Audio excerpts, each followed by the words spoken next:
Olá! Sejam bem-vindos à nossa aula de ensino religioso. Como é que vocês estão? Estão bem? Com saúde? Como é que passaram da última semana pra cá? Quem tá com preguiça aí? Preguiça? Nada de preguiça. Vou assoprar essa preguiça pra longe, ó. Não foi embora ainda? Mais uma vez. Sabe a história dos três porquinhos? Que eles falam assim, eu vou assoprar. O lobo fala, né? Eu vou assoprar, eu vou assoprar. Então eu vou dizer pra você, eu vou assoprar, eu vou assoprar. E a sua preguiça eu vou derrubar. Foi embora, preguiça. Vamos separar o material? Olha lá, caderno, lápis grafite, lápis de cor e a borracha. Eu já volto.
Material separado, pega seu caderno então, coloca a data de hoje, a aula que nós estamos, que é a aula 28 e ER de ensino religioso. Eu já volto.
Muito bem! Então agora nós vamos ver se a sua atividade vai aparecer aqui na videoaula.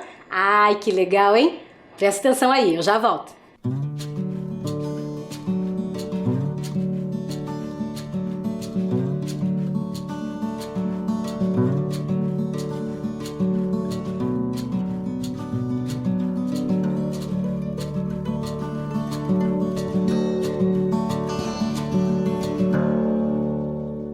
Vamos lá então? Conseguiu achar a sua atividade aí? Que joia! Na aula passada nós começamos, na verdade nós continuamos um assunto que nós já estávamos conversando. Quem lembra? Líderes, muito bem. Nós conversamos que os líderes têm uma função específica dentro do espaço religioso, não é mesmo? Nós já vimos quais líderes, vamos relembrar? Nós vimos da matriz ocidental. Quem lembra? O sheik, o rabino ou rabina e o pastor ou a pastora. Foram esses que nós vimos na matriz ocidental. Na aula passada, nós conhecemos os líderes da matriz afro-brasileira e indígena. Nós vimos pai de santo, mãe de santo e xamã ou pajé. Muito bem, ó, a memória tá ótima. Na verdade, na semana passada, nós relembramos um pouco dessa função do líder religioso. Nós vimos que um pai e uma mãe de santo tem mais ou menos a função de um pai e uma mãe dentro de casa, né? De cuidar dos seus filhos, de preparar os banhos, de preparar o pai pequeno e a mãe pequena. Lembra que nós vimos isso, inclusive? O que mais que nós vimos? Que o pajé é o responsável é como se fosse o quê? Um médico, né? É como se ele fosse um médico na comunidade. O pajé ou o xamã. Lembra que a gente viu até palavras diferentes? O xamã é do xamanismo. O pajé faz a pagelança, essas palavras diferentes nós aprendemos na aula passada. Nós vimos, inclusive, que o xamã ou pajé pode ser homem ou mulher, assim como lá o pai e a mãe de santo. Nós vimos também que o pajé, ele tem o conhecimento das plantas, né, da natureza. Lembra que eu até falei que como um médico que trabalha com a natureza, né, ao invés de pegar um remédio que a gente compra na farmácia, ele prepara um chá, ele prepara uma mistura de ervas para curar aquela doença. Muito legal. Na aula de hoje, nós vamos conhecer dois líderes religiosos da matriz oriental. Oriental. Olhem lá. E agora? Você conhece esses líderes aí que nós estamos vendo? Eu vou dar um tempinho para você pensar e ver se você lembra o nome deles. Eu já volto.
Então, você lembra o nome desses dois líderes que nós estamos vendo aí?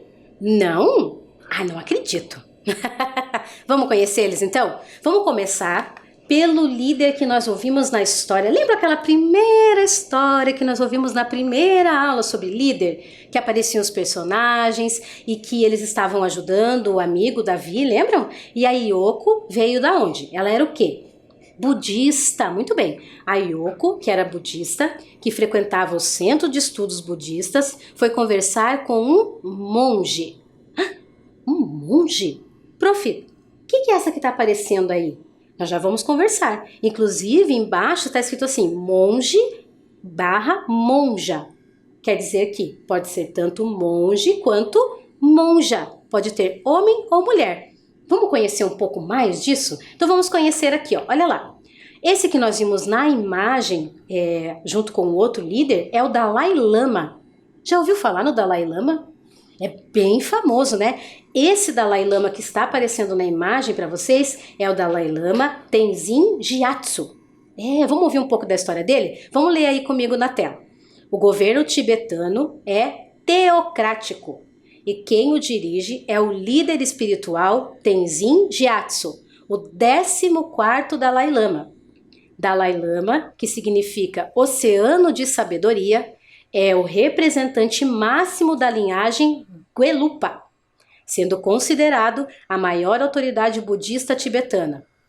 Também é considerado como o maior e mais lúcida voz de uma geração na luta pela paz, pelo respeito mútuo e pela felicidade alcançada através do altruísmo, da compaixão e do amor.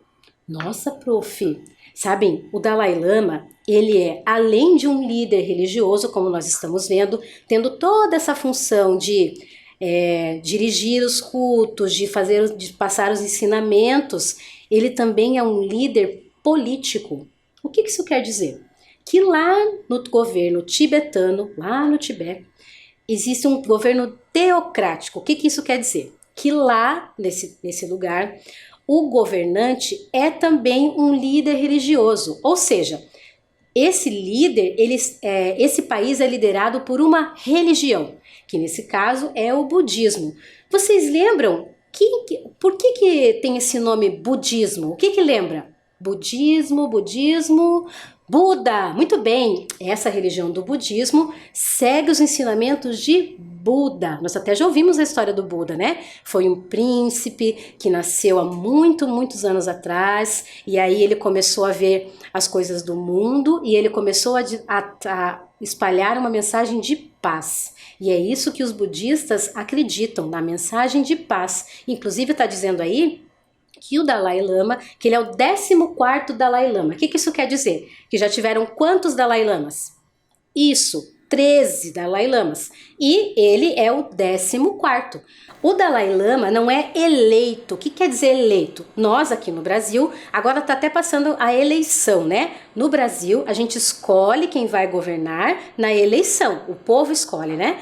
Lá no governo tibetano, a pessoa é indicada, né? Eles acreditam que essa pessoa ela renasce em algum lugar, né? E ela é escolhida para esse governo. É isso que eles acreditam. E essa pessoa é um líder tanto político quanto religioso. Então o Dalai Lama é o líder maior, né? E aí nos países, nem todo mundo mora lá no Tibete, né? Então o budismo é espalhado pelo mundo todo. E como o Dalai Lama não pode estar no mundo todo ao mesmo tempo, existem as pessoas que têm os seus comandos em cada país, que são olha aí, os lamas. Olha lá o que é um lama, acompanha aí comigo a leitura. Lama é um título dado aos mestres ordenados. Significa grande mãe e tem o sentido de um mestre ter a compaixão de uma mãe em relação aos seus filhos. Ele se dedica a dar ensinamentos e a guiar os alunos com o objetivo de que eles alcancem a iluminação e também o de dedicar a sua prática para o benefício de todos os seres. Um lama pode ser monge ou não. Essa imagem que nós estamos vendo aí é do Lama Padmasambhava. O Lama Padmasambhava é o responsável pelo budismo tibetano no Brasil. Ele é um professor, né? Ele estuda essa religião e ele dá palestras, ele dá ensinamentos em todo o Brasil. Vamos continuar lendo sobre o Lama Padmasambhava? Muitos lamas do budismo tibetano não são monges. Eles têm cabelos longos e são casados, por exemplo. Um lama pode ser monge, ou seja, ter os votos de monge e a partir de determinado momento entregar os seus votos. Isso não faz com que ele deixe de ser lama. Ele vai continuar se dedicando aos ensinamentos, mas sem ter votos de monge. O Lama Padmasambhava é o mestre do Centro de Estudos Budistas Bodhisattva em Curitiba. Então, o que isso quer dizer? Nós vimos que a Yoko, lá na história, foi até o Centro de Estudos Budistas e pediu e conversou com um monge. Ela não conversou com um lama, até porque, como eu falei, o lama, o Padmasambhava, ele cuida dos centros budistas de todo o Brasil, né? Ele é o responsável pelos centros budistas de todo o Brasil. O monge, nós já vamos ver um pouquinho mais, é uma pessoa que se dedica inteiramente à religião. Ela se abdica de toda a vida fora da religião e aí ela tem uma vida dedicada só a isso. Os lamas, não. Eles podem se casar, eles podem ter uma vida fora dos mosteiros. Por isso que a gente viu aí no texto a diferença de um monge e de um lama. O lama pode ser monge, pode ter a sua vida dedicada só à religião, como também pode ter uma vida fora, ser casado, ter cabelos longos, como nós vimos aí, certo? Professora, ficou meio confusa essa história aí. Vamos ver então o que é um monge que a gente já vai entender. Prestem atenção. Um monge ou monja é uma pessoa que vive fora da sociedade e se dedica totalmente à religião. Sua vida é quase sempre simples, voltada para as preces e o trabalho. Normalmente os monges budistas não têm muitos pertences, vivem por caridade, fazem voto de castidade e renunciam a qualquer riqueza, devotando suas vidas para ajudar os outros e demonstrar os valores desta religião. Para tornar-se um monge, você deverá aprender os ensinamentos do budismo, estudar com um mentor e iniciar o treinamento em um monastério. Prof, o que isso quer dizer? Estão vendo essa imagem aí do lado? Essa monja que está aparecendo aí, ela é muito famosa aqui no Brasil, é a Monja Coen. Ela dá palestras aqui no Brasil, ela tem canal no YouTube, ela tem várias coisas que ela fala sobre a religião do budismo. Por quê? Então, observem aí a forma do cabelo, as roupas que a monja está usando. Tudo isso tem a ver com a religião.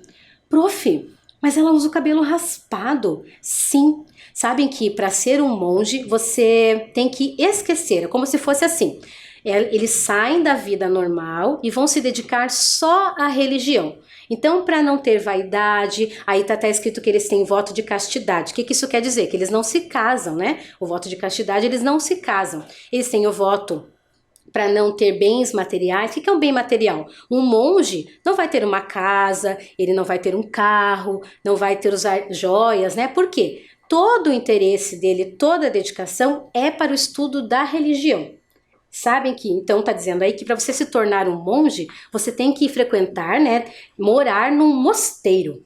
Monastério ou um mosteiro, né? Vocês sabem que já tem aqui no Brasil? Eu pesquisei e vou mostrar para vocês, olhem aí. No Espírito Santo está o mosteiro Zen Morro da Vargem, considerado o primeiro mosteiro zen budista da América Latina. Erguido a 350 metros de altura pelo monge Ryotan Tokuda em 1974. A principal atividade do mosteiro é formar monges, seguindo a tradição oriental da escola Soto Zen. Olhem só essa imagem, olhem esse espaço. Nesse espaço, que a pessoa que quer tornar-se um monge, ela vai abdicar da sua vida, né? Ela vai sair da vida dela do cotidiano, do dia a dia, e vai morar nesse lugar. E aí ela vai se dedicar inteiramente ao estudo dessa religião, ela vai se dedicar à caridade, ela vai se dedicar a contar a história da religião para as outras pessoas. Então olha só, vamos prestar atenção. O monge é uma pessoa que estuda aquela religião, é uma pessoa que se dedica inteiramente àquela religião. E o lama? O lama também, mas o lama não precisa ficar lá no mosteiro. Não precisa ficar lá isolado, ele pode ter a família dele, ele pode ter filhos, ele pode ter o cabelo comprido, né? E aí, essa é a maior diferença entre o monge e o lama. E o Dalai Lama? E o Dalai Lama é o líder maior, muito bem. Sabe que nas outras religiões também existem monges? Sério, prof? Sério. Olha só, eu separei para vocês aí. Há monges em várias religiões, entre elas o cristianismo e o hinduísmo. Os monges católicos copiaram a Bíblia e outros textos sagrados e criaram algumas das primeiras bibliotecas. Olha só essa imagem aí. Esses que estão de marrom são monges franciscanos. Vocês sabiam disso? Então dentro da religião católica também existem monges. Por quê? Vamos pensar. Se o monge é uma pessoa que vai para um lugar para estudar, ele pode estudar qualquer religião, não é mesmo? Então, os católicos também têm escolas de monge. Vocês viram essa informação que é importante, que eles escreveram até algumas coisas da Bíblia? Por quê? A Bíblia foi escrita por alguém, alguma pessoa teve que escrever. E os monges, como eles estavam na época, né, dedicados só à religião, eles escreviam muito à mão, porque há muito tempo atrás não tinha computador igual a gente tem agora, sabiam? Vocês nasceram numa época bem boa, hein? Que a gente só pega assim o dedo e escreve. Mas algum tempo atrás as pessoas escreviam só com uma caneta de tinta. É verdade. Nós vimos até numa aula, lembra que as pessoas escreviam nas paredes? A pintura rupestre, né? E do outro lado tem monges do hinduísmo. O hinduísmo também é uma religião e principalmente na região da Índia existem muitos monges que são dedicados somente à religião. Se você um dia tiver oportunidade, né, quem sabe, ou alguém aí que está assistindo já visitou a Índia, pode dizer assim, prof, eu me lembro de ter visto essas pessoas nas ruas. Eles se dedicam à religião, eles estudam a religião e eles estão por todos os lugares para contar sobre a religião, sobre o que eles acreditam. Legal, né? Então os monges existem em várias religiões. Então nós vimos agora, até agora, os líderes religiosos do budismo. Mas tinha uma outra pessoa lá naquela primeira foto. Vocês lembram? Não lembram? Vamos relembrar então. Olha lá. Quem será esse moço? Vocês conhecem ele? Vamos ver quem ele é? Prestem atenção na leitura. De acordo com as escrituras védicas, os ensinamentos são passados do mestre espiritual para o discípulo. Foi assim que os ensinamentos chegaram até... Prof, que palavra difícil. Vamos ler junto, bem devagar? Srila Prabhupada. Um indiano que foi um mestre e ensinou pelo próprio exemplo. Fundou a ISKCON, Sociedade Internacional para a Consciência de Krishna, em 1965 em Nova York, que depois se expandiu para todo o mundo. Srila Prabhupada é considerado o eterno mestre instrutor da ISKCON e máximo exemplo e referência para todos os seus membros. Sabem, esse moço que está aparecendo aí foi um estudioso da filosofia Hare Krishna. A gente sempre ouve dos Hare Krishnas, né? Porque eles são uma religião muito conhecida, né? Da matriz oriental que nós estamos vendo. Esse moço que está aparecendo aí, ele já não é mais vivo, né? Mas na época em que ele era vivo, ele dedicou a sua vida ao estudo das escrituras védicas. O que é a escritura védica? É o Bhagavad Gita. Nós já vimos, inclusive, né? Que a nossa amiga Vaishnavi lá já mostrou para nós que o Bhagavad Gita é o livro sagrado para os Hare Krishna. Então, o Srila Prabhupada foi a pessoa que trouxe para todo o mundo o ensinamento de Krishna. Por quê? Há muito tempo atrás, as escrituras védicas, o Bhagavad Gita, ficava mais para a região da Índia. Mas o Srila Prabhupada resolveu levar esses ensinamentos e essa religião para todo o mundo. Aí ele começou lá por Nova York e se expandiu para todo o mundo, inclusive no Brasil, e na cidade de Curitiba, que nós sabemos que tem um centro lá, a ISKCON, né, aqui em Curitiba. A ISKCON, que é a Sociedade Internacional para a Consciência de Krishna. Então, Srila Prabhupada foi uma pessoa que ensinou a religião pelo exemplo. O que isso quer dizer? O que é um exemplo? A pessoa faz e você vê como ela faz e você faz igual. Porque dentro da religião do hinduísmo, do Vaishnava, que é o nome da religião dos Hare Krishna, eles aprendem muito pelo exemplo e também eles não têm um nome de líder. Vocês viram que eu falei outro nome? Que nome que eu falei?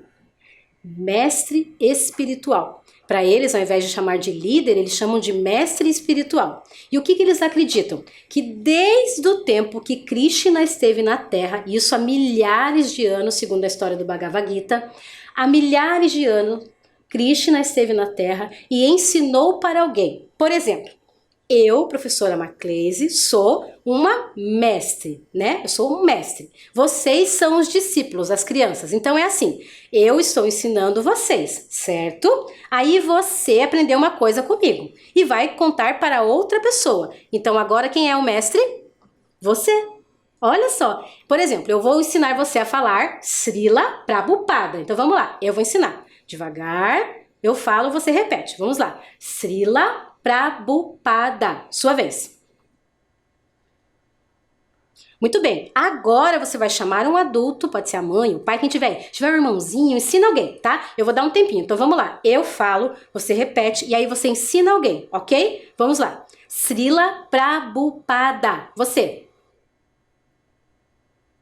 Ensina alguém agora. Viu? Eu fui a mestre, ensinei você e você foi mestre da outra pessoa. É assim que dentro da religião Vaishnava eles acreditam que o ensinamento é passado.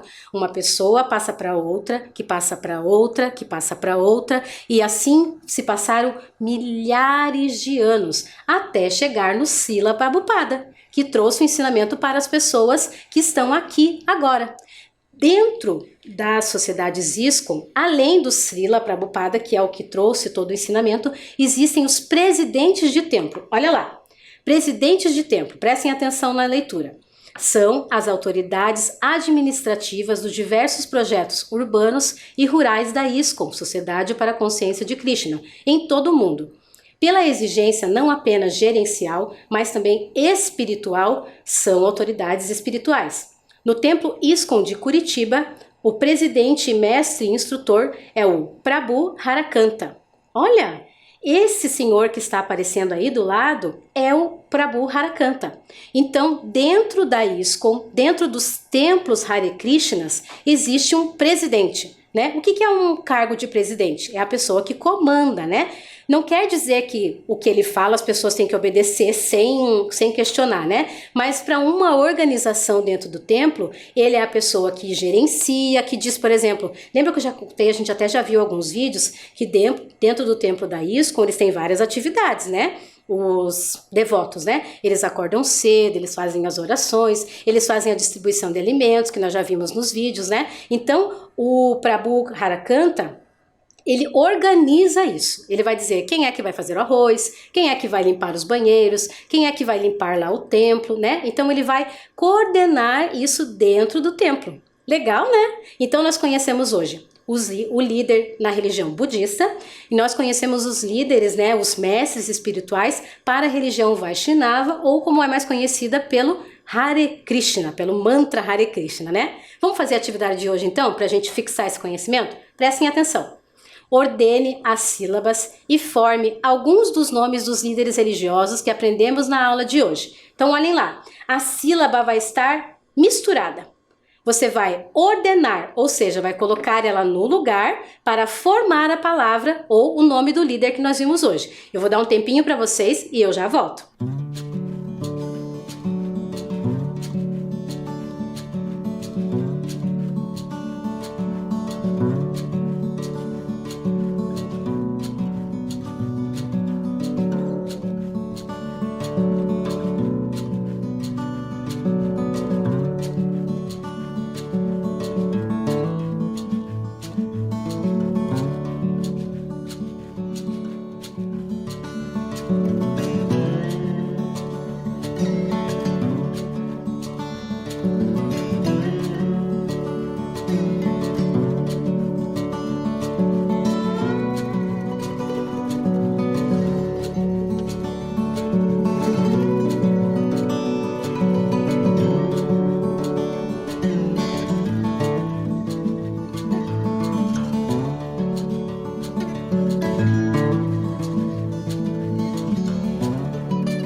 Qual foi a palavra que formou? Vamos ver? Monja. Isso, você acertou? Vamos conferir, então vamos ler novamente. Monja. Olha aí a imagem da monja. Muito bem. Vimos que a monja é uma pessoa que estuda a religião e se dedica completamente àquela religião. Vamos à próxima ordenação de sílabas? Olhem aí. Essas sílabas. Ma e lá. Vamos arrumar ela e pensar qual o líder que nós vimos hoje? Tempo para você.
Então, que palavra que formou essas duas sílabas? Ma e lá. Vocês ordenaram e virou o quê? Lama. Muito bem, vamos ler novamente? Lama. Quem era o lama mesmo? É o líder que mostra a religião por todo o país. Inclusive, é o lama do nosso centro budista aqui de Curitiba. Vamos pro próximo? Olha lá. Sílaba tre e sílaba mes. O que vai formar aí? Presta atenção que eu já volto.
Vamos então ver qual foi a palavra que formou?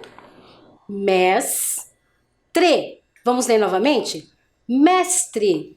Isso, nós conhecemos o Srila Prabhupada, que é um mestre espiritual. Vamos para a próxima. Olha lá. 3 sílabas agora. Diz a sílaba bu e a sílaba tá.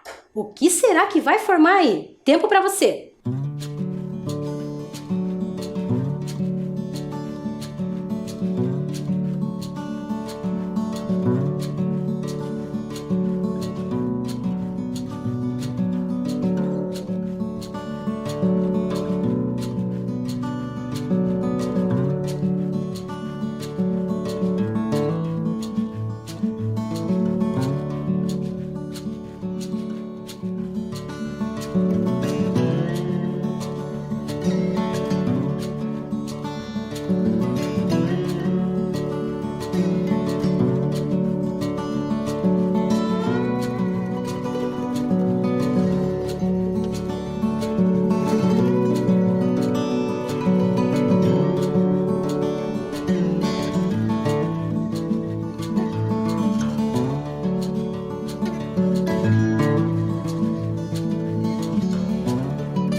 Vamos então ordenar as sílabas?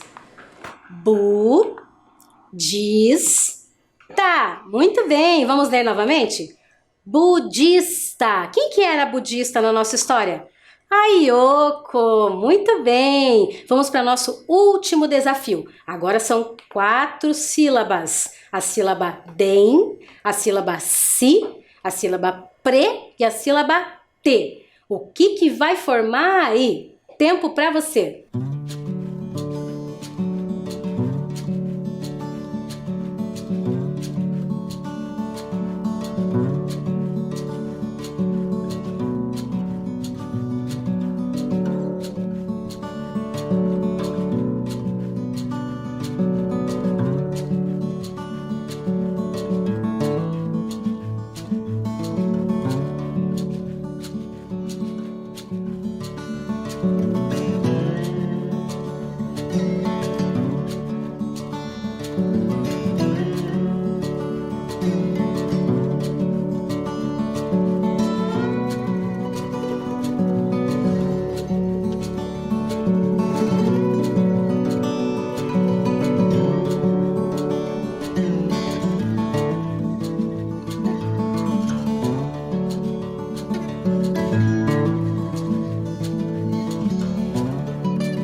Vamos corrigir?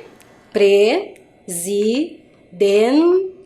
Isso, vamos ler novamente? Presidente. Nós conhecemos o presidente da School de Curitiba, que é o Prabhu Harakanta. Legal, pessoal. Gostaram de conhecer esses líderes tão diferentes, né? Por ser lá do Oriente, o nome é bem diferente, né? A gente não está acostumado, né, a falar os nomes desses líderes, mas foi muito legal conhecê-los hoje. Então, pessoal, a gente se vê na próxima semana. Não esqueçam, lava bem essa mãozinha embaixo da unha, não vai esquecer. Põe a máscara e, se puder, fica em casa. Ó, aquele abraço apertado, apertado, apertado, mas hoje eu quero 2 beijos, um em cada bochecha. Aqui, muito bem, aqui, e eu vou dar 2 também, dá a bochecha aí.